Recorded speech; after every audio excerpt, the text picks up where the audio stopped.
Hello and welcome back to Thralloween.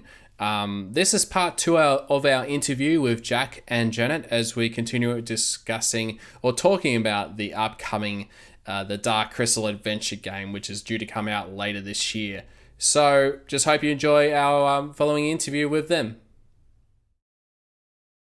And I guess, with doing research, for this adventure game and going through all the other material, not only with the show, but also with the books and stuff, was there anything, with the books or the comics that really was like, oh, wow, I didn't know about this, or that really, piqued your interest, or, that might have inspired, to write like a particular scene with the adventure game? Like a ton.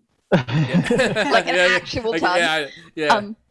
For me, because my time was limited, and the thing came out very quickly. I was of course writing this all through quarantine, and as I mentioned, I have a grown up job, running World Anvil as well. So there was a lot of balls in the air, and I was getting through the end of the novels as I was writing the first scenes. For me, the moment I came across the gunpowder revolution, that's just kind of hinted at as a technological change that's happening. So the Mariner has these exploding golden balls that are basically bombs. The minute I saw that, I was like, holy crap, gunpowder is coming in this world. This is mind-blowing. So there's a scene, again, I don't know what made it in. There's a scene of a gunpowder experimentation station where essentially they are experimenting with gunpowder. And if you find this place, you can then totally level up your weapons because you get gunpowder, basically. And I thought that was so cool and so interesting, and hinted at the sort of changing phases of technology within this very fascinating world.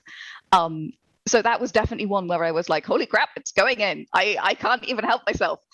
So yeah, you can have very rudimentary, what do we call it? Black powder. Black dust, I think. Black dust, very rudimentary black dust weapons in the Dark Crystal, because again, that is hinted from canon from these little bombs that the Mariner has. I think for me, it has to be the Mondo Lividian, the the Yes. giant sea snake that has a Fish of doom. has a chance of swallowing your ship whole, and then you have an adventure inside him. And meet the boblins. We really gamed for that to happen as well. That was so early as well. And I was like, let's make sure. Yeah, the minute I found it, I talked to you about it, and you were like, oh my god, yes, I already saw this. This has to happen. In the graphic novel, there's already a little map. It's tiny. It's on one of the panels. And if you really zoom in, because I was looking at all of this stuff electronically, if you really zoom in, you can see that when the bobbling, these poddling cousins, the bobbling guide is trying to guide them through to find a ship. They have sketched out a little map of the Mondo Lividian. And I was like, it's already got a dungeon map. How can we not turn this into a dungeon?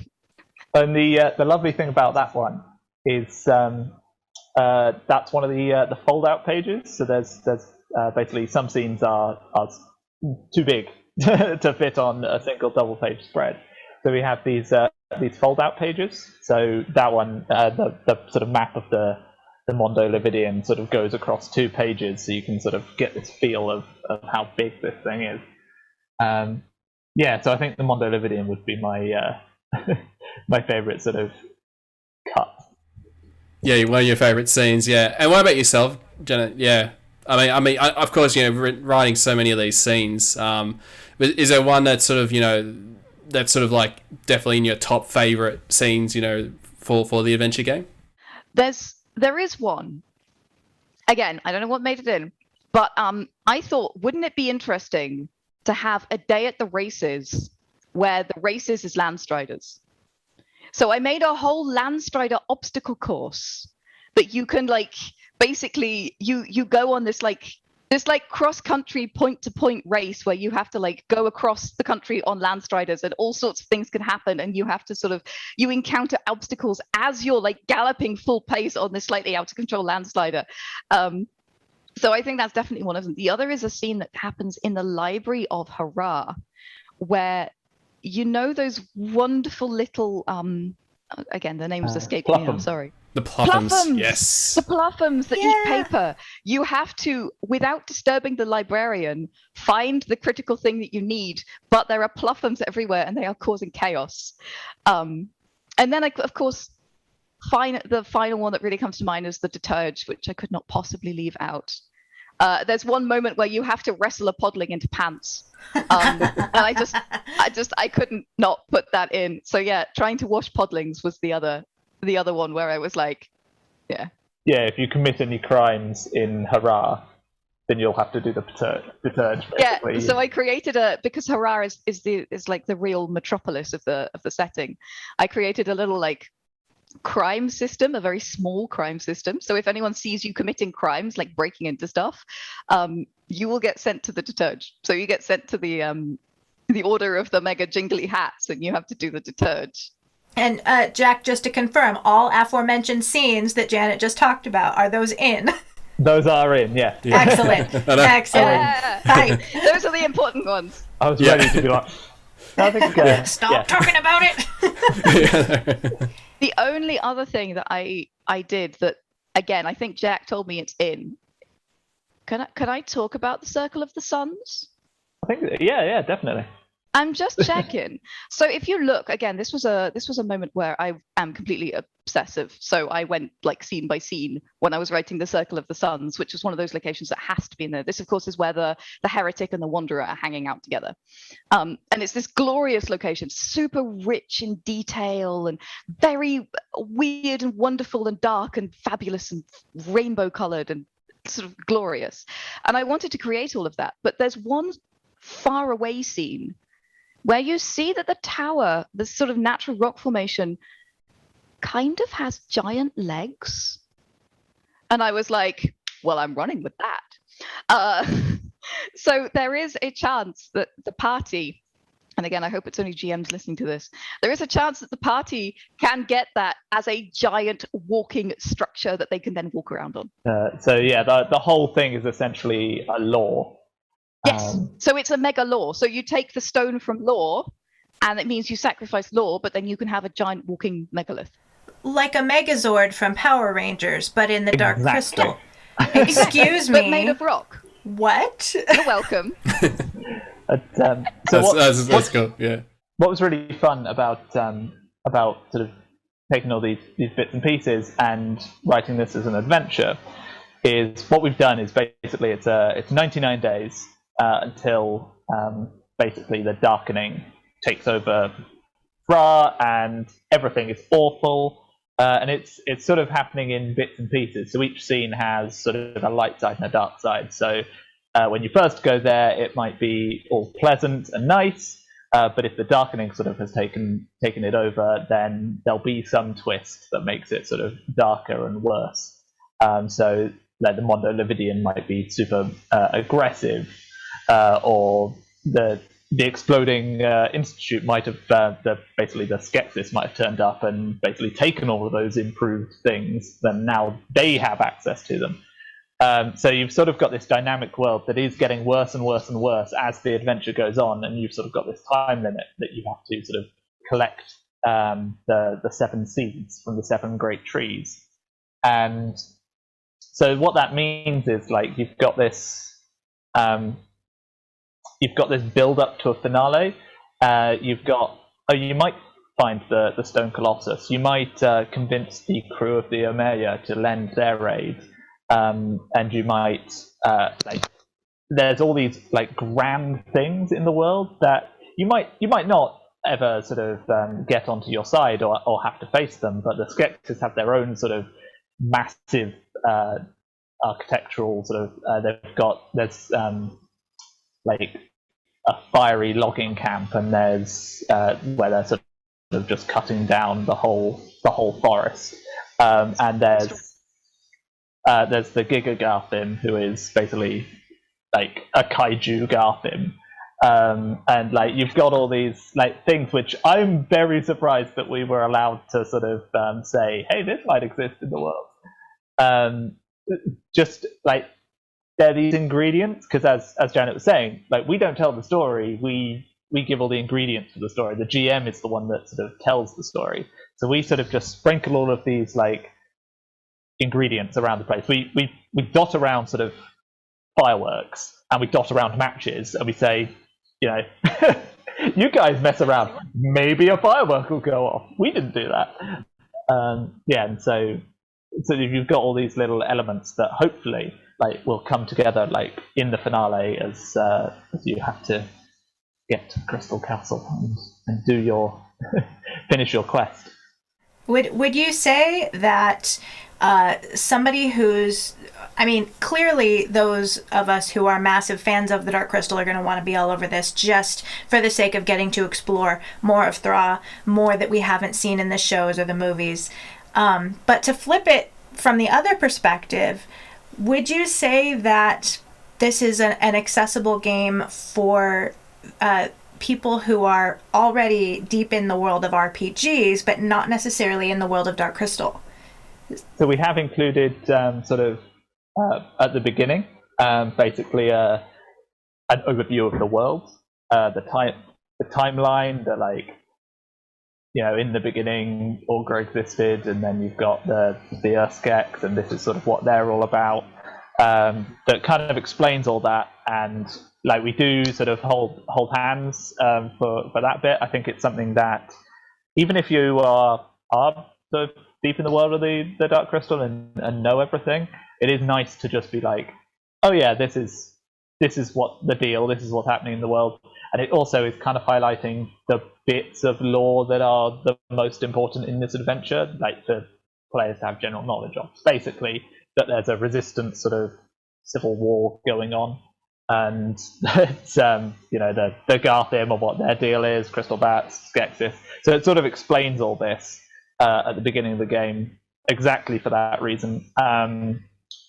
We've made quite a few RPGs now, and every single one has been entry level. Sort of basically, partly because we do licensed stuff, but also because My Little Pony is obviously aimed at children, and Labyrinth is aimed at basically people who have never seen an RPG before. I think Dark Crystal is a bit crunchier. It's a bit more sort of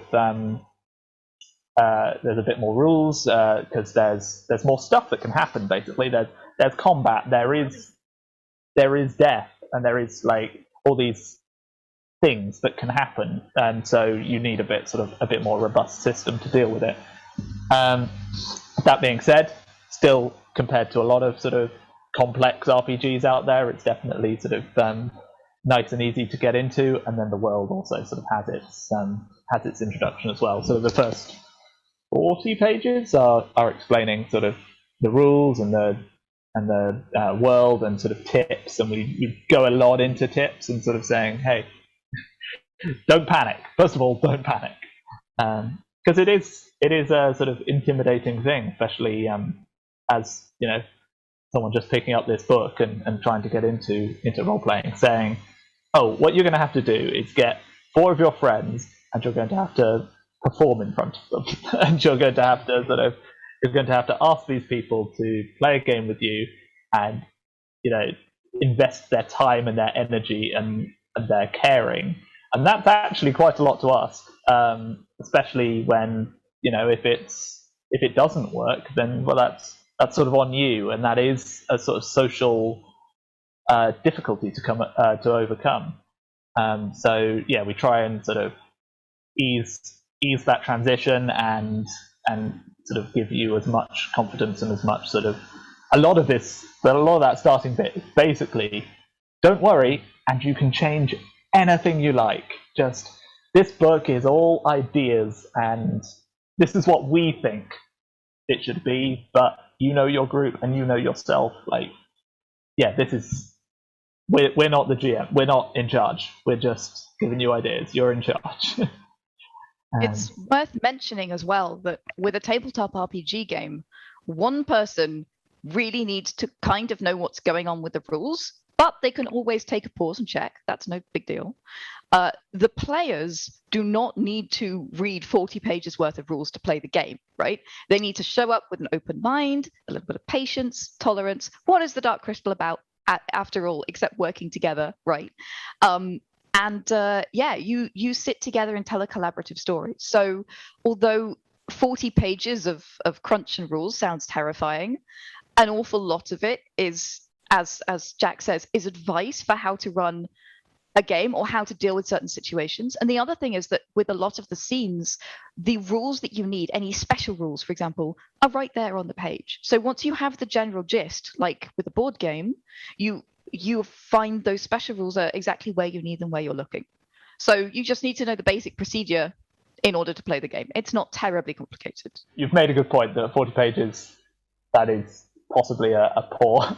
I probably shouldn't have said that, just because they're little pages and mostly have beautiful either concept art, Brian Prout. This is Labyrinth, not Dark Crystal, but that sort of thing. And it is, 40 pages maybe doesn't make it sound sounds like a lot, but it's not as intimidating. It depends on what kind of a fan or what kind of a background you have in RPGs. Even for myself, like, I'm very sort of new to sort of the tabletop RPG. So, I mean, this is going to be probably my first sort of actual sort of big entry into that sort of that genre of gaming. So it is something like, once the game is out, the adventure game is out, and really delve into it and, be really ready to to have some fun and possibly even do some playthroughs of the game. So of course you've had other guest contributors sort of that sort of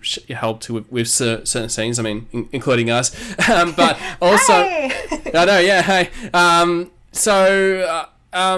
Who are some of the other people that sort of got involved with being sort of the guest contributors for the adventure game that sort of helped out a little bit? So I should have a bit of a list here. Off the top of my head, we've the sort of main contributor apart from sort of myself and Janet was Zach Barrow, who we've worked with a lot in the past. He does sort of a huge amount of the My Little Pony content for us, and so it's a big fan of that sort of introductory, like keeping things simple, which is our like number one. Here we go. I've got the list of guest scene writers here. We also have Stephanie Bryant did a scene for us. We have Chris Caesar, who is Riverhorse, and basically he is the illustrator of all the maps and the layout artist, and basically has poured his heart and soul into this project over the last year. We have Tom Clark, who is a member of the Yogs cast, just sort of and a big fan of the Dark Crystal. We have, of course, yourselves, Philip Mitchell and Sydney Frost. Yeah, made the cut. Yeah. I mean, that was a lot of fun actually, Sydney. When we, when you first approached us about, contributing to a scene, for the game, and yeah, so we definitely had a lot of fun, having little, Zoom chats and trying to figure out, what would be sort of a great sort of scene, to include. And I think it was yourself, Sydney, that we got to get some deep cuts with the books, especially with Joe's books, with the Drenchens, and of course, and then the aspect of putting Skexar in the midst of it, being in the prison, of course, the last time we saw her in the books. So yeah, which is really great, and yeah, we definitely loved how it sort of how it all translated well into the adventure game that all happened. Yeah. It was an So that was amazing really awesome. process. Like getting to, I mean, first of all, the first step of the process was just taking a good 24 hours to freak out and be like, "Bah!" And then once I got that out of my system. Luckily, with the time difference. Yeah, absolutely. Philip's like a day ahead of me, so it gave me a little extra time to like get it out, get out my bananas. So once I went through that initial phase, then it just like, so many things came flooding to my mind immediately of like, okay, where do I want to go? And the first thing that popped into my head was just, we didn't get to go to the swamps of Sog in Age of Resistance, and I spent so much time there with Naya in J.M. Lee's novels, and we spend so much time learning about Naya and getting to know her side of the story. We get 2 full books out of 4. That's half of the saga is spent from the perspective of Adrenchen, and we didn't really get a lot of that in Age of Resistance. So that was like, we got to do that. We got to set something in the Swamp of Zog. We got to go back to something that could potentially be a little Naya-centric. We could, see what happened after, spoiler alert for the books, but, what are you doing here? If you haven't heard. But Skeksaw being trapped in the tree and the aftermath of that, and the potential risk of what if, Skeksaw got Ferngullied and was able to come out. Like, whoa. So, yeah. And also, I guess, with Skeksaw, I mean, also not involved, not in the show, but is really, I mean, a big play in the books, but also in the Age of Resistance prequel comic as well. So it's been kind of cool to sort of, to see her, being part of, the adventure game as well. So, which is, really awesome. So exciting. So thank you guys so much. I mean, a bunch of why we wanted to have you on here was just so we could gush and be like, thank you for letting us become the ultimate nerds and level up. No, thank you. Jack, I think we're in the right place. Ultimate nerds for the win. Yeah, but the majority of the book, sort of apart from those guest scenes, was Janet would basically write them, and then I would rip them apart and put them back together, make them fit on 2 sides of A5 rather than 3 pages of A4. Yeah, there's it's very interesting writing for RPGs in that there's so much to do with layout constrictions. So there are some scenes where I'd be like, oh, and it would be super cool if we did this, so I'll just add an extra 200 words, knowing that Jack may have to cut those out, or knowing that he might want that, or cut something else out, if you see what I mean. So there was a lot of stuff where, although I was only contracted to write a certain amount of words, I would write extra words, knowing that Jack would then have a choice of what he wanted to keep in that scene and what he wanted to axe. But unlike in a novel where it takes as many pages as it takes to tell the story, and then of course it's edited accordingly, in RPGs, because of the use of maps and images, and there's a page for the players to see, and then there's a page just for the GMs to see. It's a lot more strict in terms of what you can write, where those words can be spent, in terms of the parts of the pages as well. So, Jack had to do a lot of work reorganizing what were essentially a lot of very enthusiastic ideas, cutting all the extra bits. But that just means that there's more for book 2, right, Jack? Yeah. And sort of, a lot of stuff would, rather than being cut, would be sort of moved somewhere else, or sort of.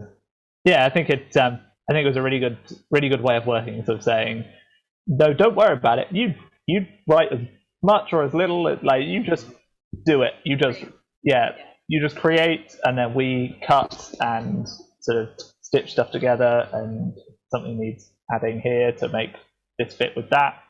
All comes together. So yeah, it's been a lot of fun. I have to say, as an RPG writer, I've worked with much stricter briefs, and being able to be so creative, I feel like it really helped the final result, because I could go in directions that were maybe a little bit unusual, and know that it was somebody else's problem to decide if that stuck to the overall vision, or if that was appropriate, or if indeed it was just too many words. But I think that it really helped the creativity of the project to work in that way. I feel like it was very beneficial. There's just a lot to look forward to, and of course with this adventure game, it's due to come out later this year. So we're just all very excited. I know this year for Dark Crystal has been a really quiet, so it's been like awesome just having this adventure game that's going to come out really soon, that we're all gonna just enjoy and just play it for many times and all that kind of stuff, so which is really awesome. So thank you for being able to sort of to fill that void, I guess, and